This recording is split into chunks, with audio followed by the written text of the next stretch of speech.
Welcome back. This is becoming a bigger and bigger issue for Seattle homebuyers right now. Largely due to what's called rate lock-in effect. Coupled with a small increase in buyer demand, home prices rose in both March and April. This is a very important change of direction because we have just had nearly 10 months of steady price decline. In this month's Seattle Real Estate Update for May 2023, I'll be sharing the latest trend in housing prices, interest rate, home sales forecast, and details on the rate lock-in effect. So let's jump right in.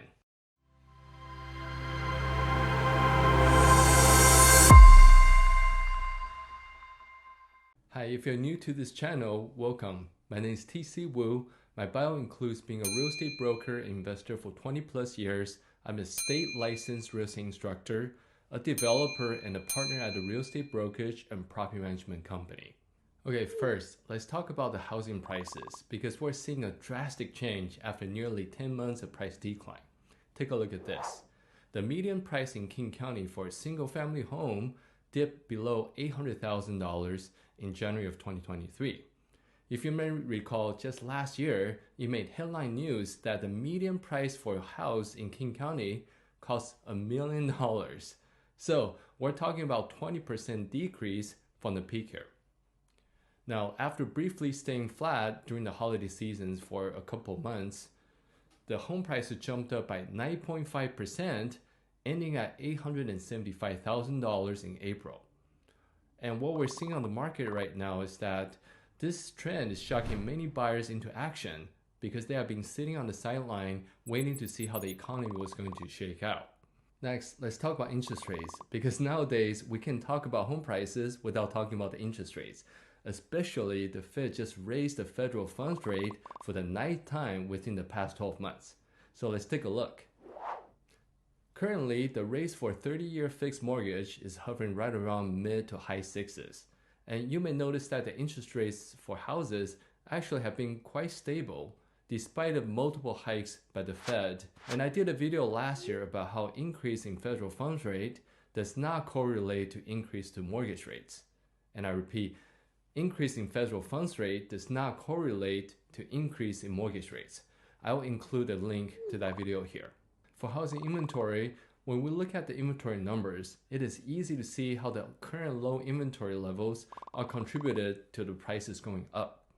Currently, we have 1,944 homes available for sale in King County. Compared to last month, we only had exactly 40 more homes for sale. And this is really bad news for buyers because historically speaking, we should see about 10 to 20% more homes for sale between the month of March to April. Seeing this flat line in number of homes for sale is really bad because it's coupled with more activities for buyers as we enter into the summer months. So it is not a mystery why we started seeing home prices to trend upwards. If we take the current housing inventory for sale and adjust it with demand from buyers, we have 1.2 months of supply. From this perspective, buyers are actually better off this year because at exactly the same time last year, we're sitting at only 0.7 months of supply. In terms of looking to the future for the Seattle real estate market, I must introduce the term rate lock-in effect. And it's just a fancy term economists used to describe that whenever we have an environment where the mortgage rates rise quickly, it indirectly locks people in their homes because their existing mortgage rates are simply too good to give up. And this is exactly what we're seeing right now in the Seattle real estate market. As reported by Redfin, currently on the national level, we have about 50% of homeowners who have mortgage on their homes are enjoying an interest rate that's lower than 4%. And I think that's really telling for our market as well, that our new inventory for April was 10 to 20% lower than expected. And I believe that this is a signal that even though our overall new inventory will rise in the summer, but it will not even come close to the pre-pandemic levels. Another thing I'll be keeping an eye on is that currently the inflation is trending downwards. And what that means is that we may be expecting the interest rate to come down later on this year. In other words, we may be expecting to see more buyers getting off the sidelines and cautiously entering the buyer's market.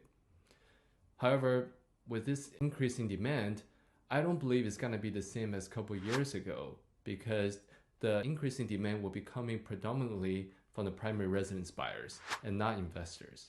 For investors, I believe that the lagging rental rate growth coupled with higher financing costs is creating even a higher barrier of entry to owning an investment property right now.